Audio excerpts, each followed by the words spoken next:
In this video, we're going to begin our discussion with applications of the normal distribution. So now we've discussed the characteristics of the normal distribution. Now the question is, how do we calculate the area under the normal curve? This is what we're going to talk about in this section. So if x is a normally distributed random function, the area under the normal curve represents the proportion of a population with a certain characteristic, or the probability that a randomly selected individual from the population has the characteristic. So how are we going to do this? With a z-score. The z-score represents the distance that a data value is from the mean in terms of the number of standard deviations. So the z-score has no unit of measurement, and it has a mean of 0 and a standard deviation of 1. So standardizing a normal variable, we've done that in the past with the z-score. That's the data value minus the mean divided by the standard deviation, where it is normally distributed with a mean of 0 and a standard deviation of 1. So if a normal random variable has a mean different from 0 or a standard deviation different from 1, then we can transform x into a standard normal random variable z whose mean is 0 and standard deviation is 1. We can use the z-table to calculate the area to the left of a specified z-score z, which is also the area to the left of the value of the distribution of x. There's a picture below to represent that. The z-table is on the next page. Okay, let's take a look at an example. So the average credit card debt for college seniors is $3,262. If the debt is normally distributed with a standard deviation of 1100, calculate the following probabilities. A senior owes less than 1,000. So again, normally distributed, that's good. That means I can use a z-score. So that's going to be what? The data value minus the mean over the standard deviation.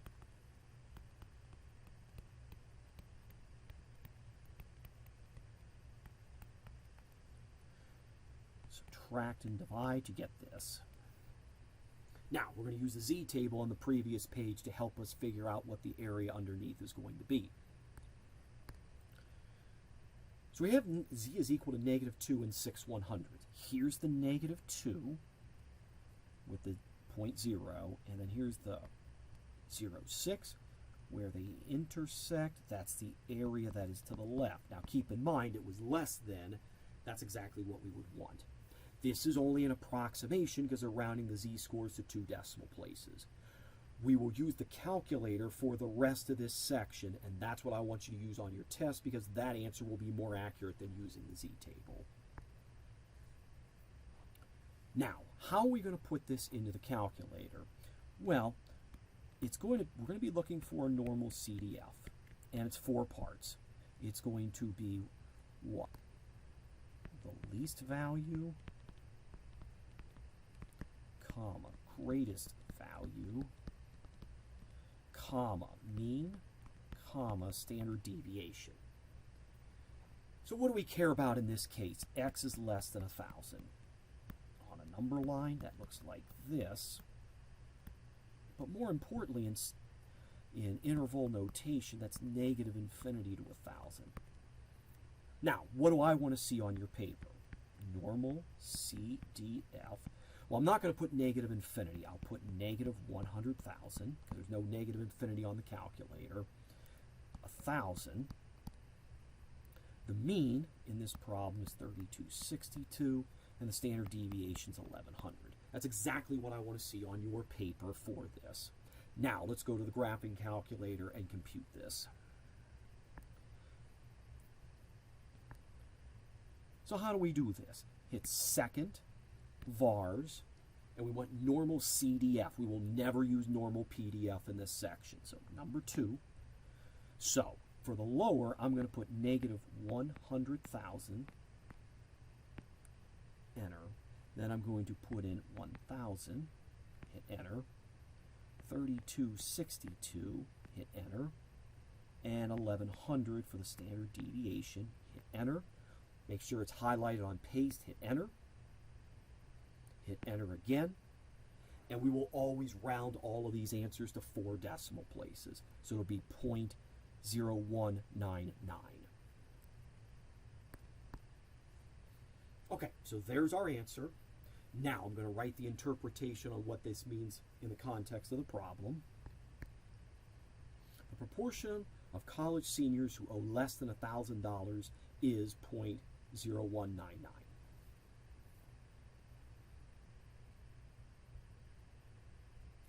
Okay, let's go to the next example. So the senior owes at least $4,000. So that's this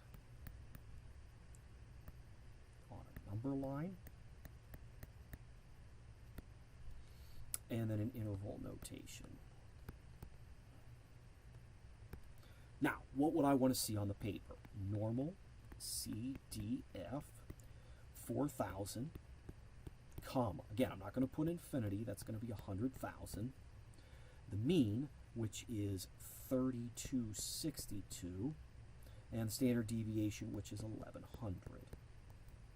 Okay, let's go to the calculator and put this in again. Okay, so again, second vars, number 2, normal CDF. So again, lower is going to be 4,000, hit enter. Upper I'm going to put is 100,000, hit enter. The mean is still 3262. Standard deviation still 1100, hit enter. Highlight, paste, hit enter, and hit enter again. So rounding to 4 decimal places, that's 0.2511. So there's 0.2511. Now, I'm going to write out the interpretation of what it means in the context of this problem. The probability of a randomly selected college senior who owes at least $4,000 is 0.2511.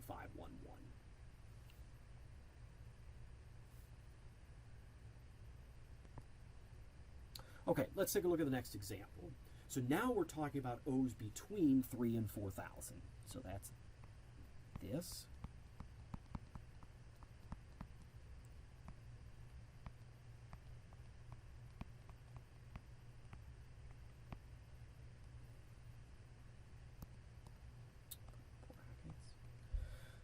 And then an interval notation, that's this. So how would I write this out? Normal CDF 3,000, comma 4,000, comma 3262, that's the mean, comma standard deviation, that's 1100, and that's this.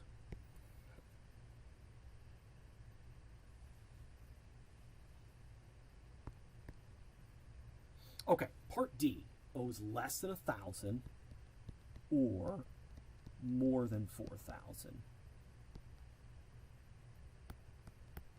Okay, on a number line.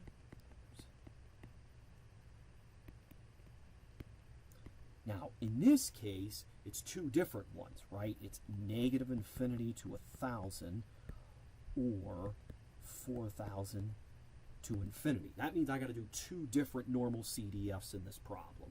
So let's take a look. For the first one,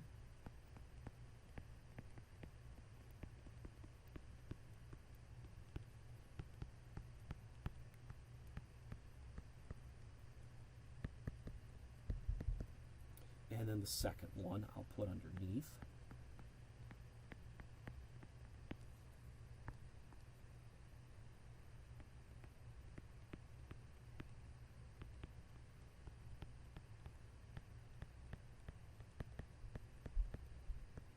Add those, and you get this approximately.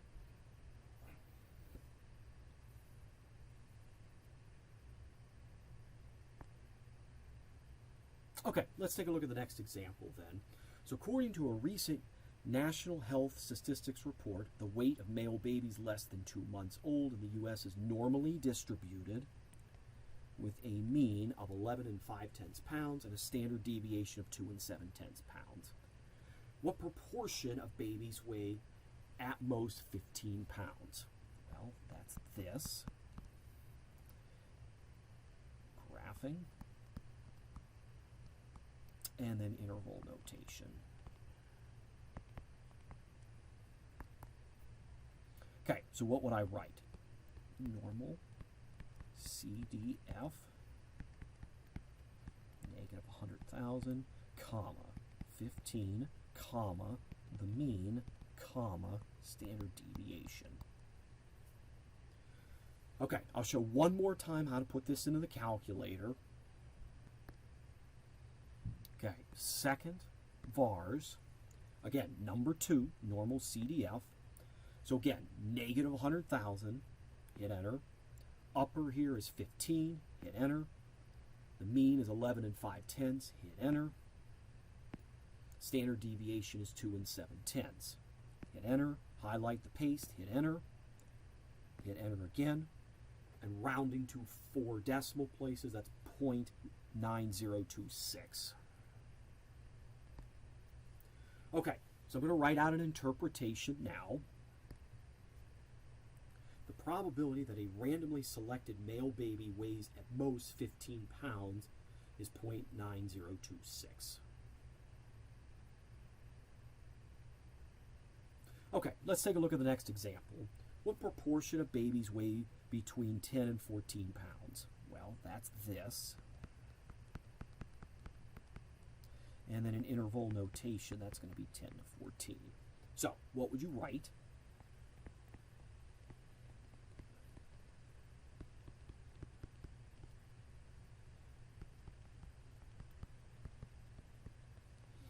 Rounding this to 4 decimal places, that's this. And I'm going to write the interpretation for this below. The proportion of male babies that weigh between 10 and 14 pounds inclusive is 0.5335.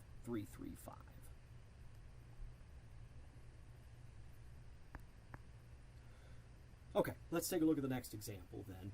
So what proportion of babies weigh more than 16 pounds or weigh less than 8? So that's this or this.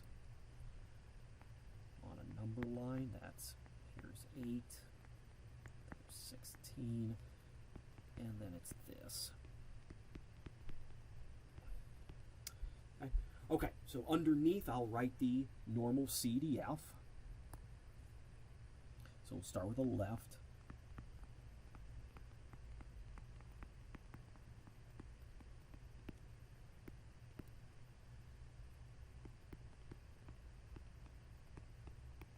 Plus, now this is the other one.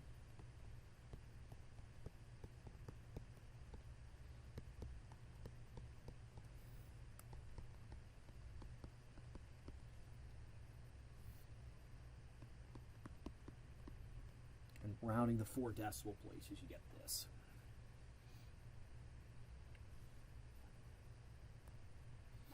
Okay, one more example. Is it unusual for a baby to weigh more than 17 pounds? Okay, so that's this. And an interval notation, that's this. So the normal CDF.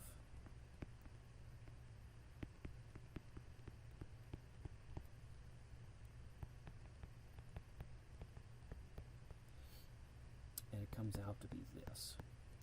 Well, what does it mean to be unusual? That means the probability is less than 5% or 0.05. Clearly that decimal is less than 5%, so this is unusual. So let me write it out below. So yes, it is unusual that a male baby weighs more than 17 pounds since the probability, 0.028, is less than 5/100ths.